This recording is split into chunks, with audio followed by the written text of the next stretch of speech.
லாஸ்ட்டாக நம்ம கமல் சார் நடித்து வந்திருந்த விக்ரம் படம் அந்த படத்தோட பார்த்தீங்கன்னா ஒரு சக்கப்போர்டு போட்டுச்சு சோஷியல் மீடியாவை பார்த்தீங்கன்னா எந்த அளவுக்கு அடிச்சு துவச்சு அப்படின்னு எல்லாத்துக்குமே தெரியும். பாக்ஸ் ஆஃபீஸ்லையும் பார்த்தீங்கன்னா ஒரு மிகப்பெரிய ஹிட்டு. நம்ம லோகேஷ் கனாஜ் பார்த்தீங்கன்னா அவருக்கு லக்ஸிஸ் காரே வாங்கி கொடுத்துருந்தாரு. அதே மாதிரி ரோலக்ஸ் வாட்சே பார்த்தீங்கன்னா ஒன்று வாங்கி கொடுத்துருந்தாரு நம்ம சூர்யா சாருக்கு அந்த ரோலக்ஸ் கேரக்டருக்காகவே. அதுக்கப்புறமா நம்ம சங்கர் சாரோட இந்தியன் 2 படம் வந்துச்சு.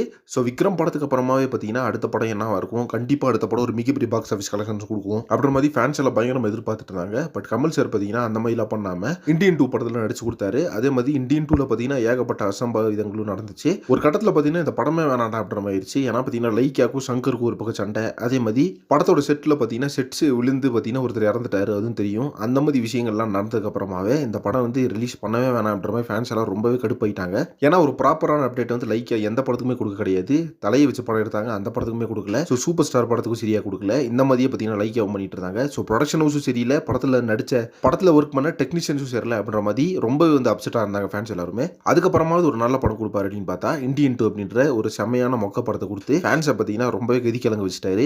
ஏன்னா ஒரு பக்கம் பார்த்தீங்கன்னா சூப்பர் ஸ்டாரை பீட் பண்ணும் அப்படின்ற மாதிரி ஒரு பக்கம் பயங்கரமாக ஃபாஸ்ட்டாக போயிட்டு இருக்காரு கமல் சார். ஆனால் பார்த்தீங்கன்னா விக்ரம் 2 அப்படின்றது ஒரே ஒரு படத்துலேயே பார்த்தீங்கன்னா மேலே வந்துட்டார் அப்படின்ற மாதிரிலாம் சொன்னாங்க. பட் ஒரே படம், அதாவது தக் லைஃப், இந்தியன் 2 இந்த ரெண்டு படத்தில் பார்த்தீங்கன்னா பட் ரெண்டே படம் இந்தியன் 2 தக் லைஃப் இது ரெண்டே படத்தில் பார்த்தீங்கன்னா எங்கே இருந்தாரோ அதே இடத்துக்கு வந்த மாதிரி ஆகி போச்சு. இதனாலே பார்த்தீங்கன்னா ஃபேன்ஸ் எல்லாம் சரியான டென்ஷன் ஆகி என்ன சார் படம் பண்ணுறீங்க, தயவு செஞ்சு கொஞ்சம் கதையை கேட்டு படம் பண்ணலாம்ல, இந்த டேரக்டரையே சூஸ் பண்ணீங்க, ஏற்கனவே செக்கச்சவந்தவன் நம்மளே சொதப்பிட்டாரு அப்படின்ற மாதிரிலாம் சொல்லிட்டு இருக்காங்க.